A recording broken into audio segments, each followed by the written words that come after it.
ஆண்டவரும் உலக இரட்சகருமாக இயேசு கிறிஸ்துவின் இனிய நாமத்தில் ஏபிஎம் டிவி நேயர்கள் யாவருக்கும் என் அன்பின் வாழ்த்துக்கள். 7 வார்த்தைகள்.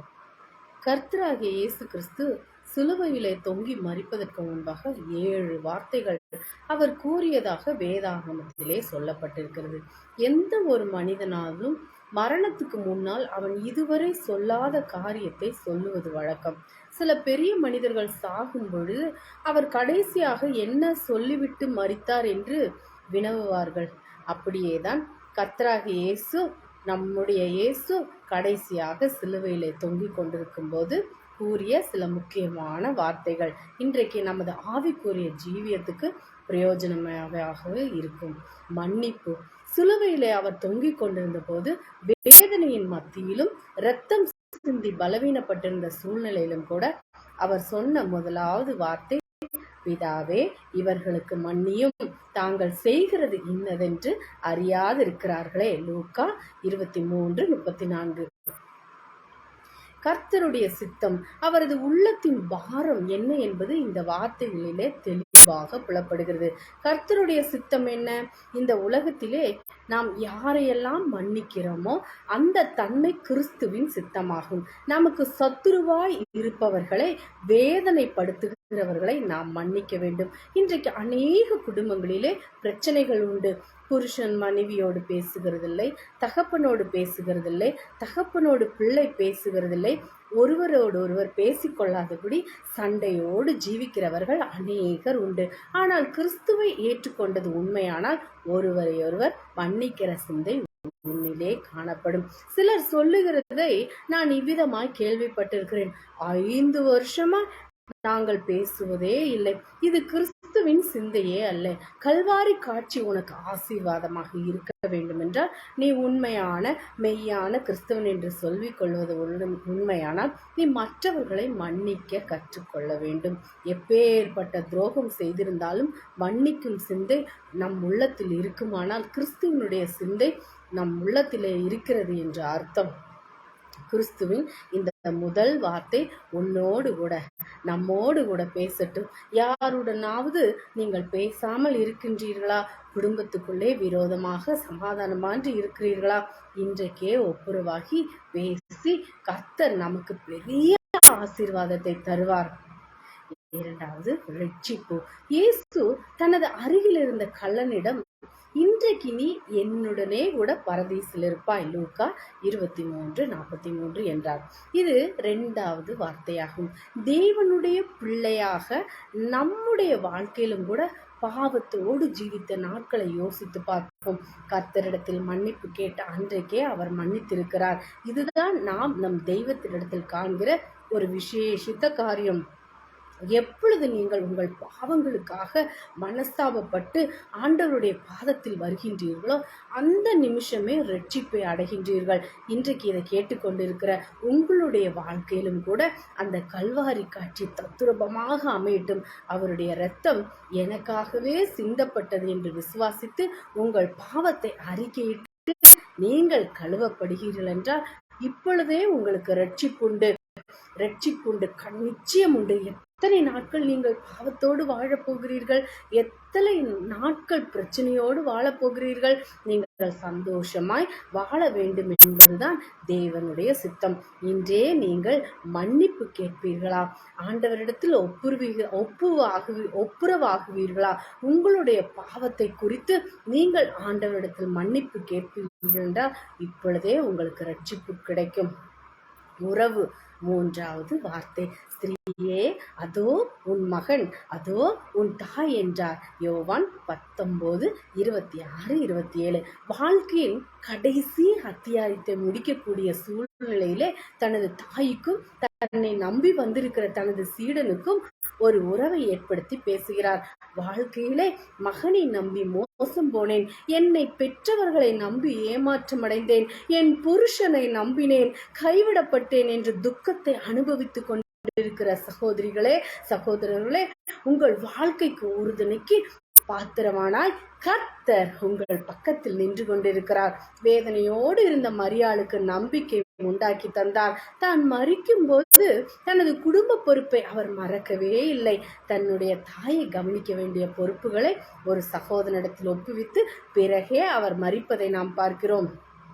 இதே மாதிரி பிள்ளைகளை தம் பெற்றோரை கனப்படுத்தவும் பிள்ளைகள் தம் பெற்றோரை கவனிக்கவும் வேண்டும் என்பது மிக மிக முக்கியமான ஒரு காரியமா இருக்கிறது. இன்றைக்கு நம்பிக்கை இழந்த உனது வாழ்க்கையிலே இயேசு நம்பிக்கை தருகிறவராய் இருக்கிறார். தொடர்பு நான்காவதாக, என் தேவனே என் தேவனே ஏன் என்னை கைவிட்டீர்? மத்தேயு 27:46 என்று மிகுந்த சத்தமிட்டு தேவன் கூப்பிட்டார். கர்த்தரோடு உள்ள தொடர்பு ஒரு நிமிஷம் கூட அருந்து போகக்கூடாது என்பது தேவனுடைய சித்தமாயிருக்கிறது. நம்முடைய வாழ்க்கையிலும் கூட கர்த்தரோடு கூட உள்ள இணைப்பு ஒரு நிமிஷம் கூட அருந்து விடக்கூடாது. அந்த ஒரு நிமிஷம் இந்த உலகத்துக்காய் இயேசு கைவிடப்பட்டார்.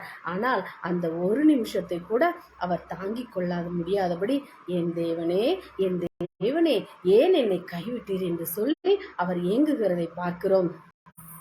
கர்த்தரோடு உள்ள அந்த உறவு நமக்கு எப்போதும் இருக்கட்டும். அவருக்கு இருந்த அந்த ஏக்கம் நமக்கும் இருக்கட்டும். கர்த்தர் நிச்சயமாய் நம்மை ஆசீர்வதிப்பார். தவிப்பு தாகமாய் இருக்கிறேன்.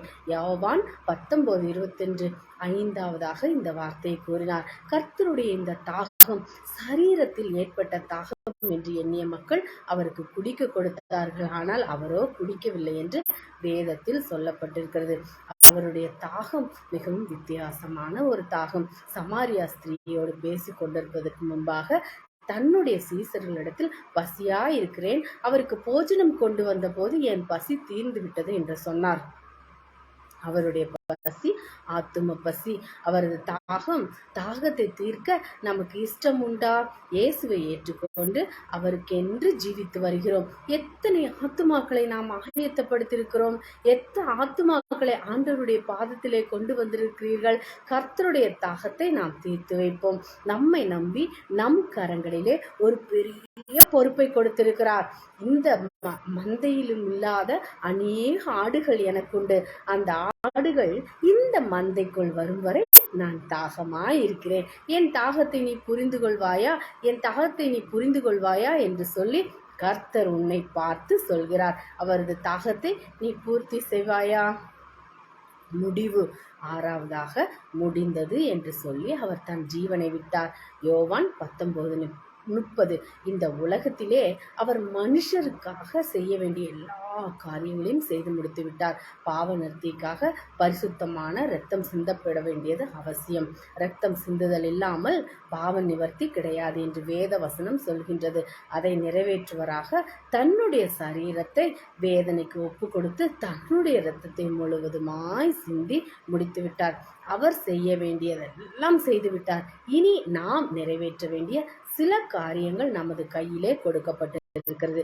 எனவே உன்னை ஆண்டவருக்கு ஒப்புக்கொடு. கர்த்தருடைய சித்தத்தை அறிந்து அவருக்காக ஜீவியம் செய். உனக்காய் அவர் எல்லாவற்றையும் செய்து முடித்து விட்டார். நீ அவருக்காக என்ன செய்ய போகின்றாய்? ஒப்படைப்பு ஏழாவது வார்த்தை. பிதாவே உம்முடைய கைகளில் என் ஆவியை ஒப்புவிக்கிறேன் என்றார். வாழ்க்கையின் கடைசி அத்தியாயத்தை அவர் வெற்றியோடு முடித்தார். பிரச்சனைக்கு மத்தியிலே, வேதனைக்கு மத்தியிலே, சகோதரரின் எதிர்ப்பின் நடுவிலே, தனது குடும்பத்தின் எதிர்ப்பின் நடுவே, பிசாசின் வேதனை பிதாவின் கரங்களிலே கொடுத்தார். இன்றைக்கும் இதே தெய்வத்தை நம்புவோமானால் நமது வாழ்க்கையிலும் ஒரு வெற்றி உண்டு, சந்தோஷம் உண்டு. வெற்றி கொடுப்பவர் இயேசு. அவர் தம் வாழ்வில் வெற்றி அனுபவித்தவர், ஜெயித்தவர். அதே ஜெயத்தை நமக்கும் இன்று கொடுப்பார். அருமையான சகோதர சகோதரிகளே, உங்களுடைய வாழ்க்கை இன்றைக்கு நீங்கள் அவருக்கு ஒப்பு கொடுப்பீர்களா? உனக்காக அவர் என்ன செய்ய வேண்டிய வேலைகளை எல்லாம் செய்து முடித்தார். கஷ்டங்களை அனுபவித்தார், இரத்தத்தை சிந்திவிட்டார். பாகம்தான் இருக்கிறது.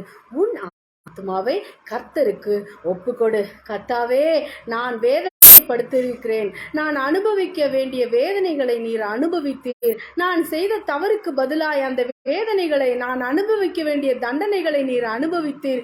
என்னை மன்னியும். உம்முடைய இனி நான் உம்முடைய பிள்ளை என்று சொல்லி ஆண்டவருக்கு நம்மை ஒப்பு கொடுப்போமா? அவர் உன் கண்ணீரெல்லாம் துடைப்பார், உன் வேதனைகளெல்லாம் அவர் மாற்றுவார். உனக்கு ஒரு நம்பிக்கையின் தேவனாக அவர் இன்றைக்கு கல்வாரி மேட்டிலே தொங்கிக் கொண்டிருக்கிறார். பயப்படாதே, அந்த இயேசு இன்று உன்னை ஆசீர்வதிப்பார். உன் பிரச்சனைகளுக்கு ஒரு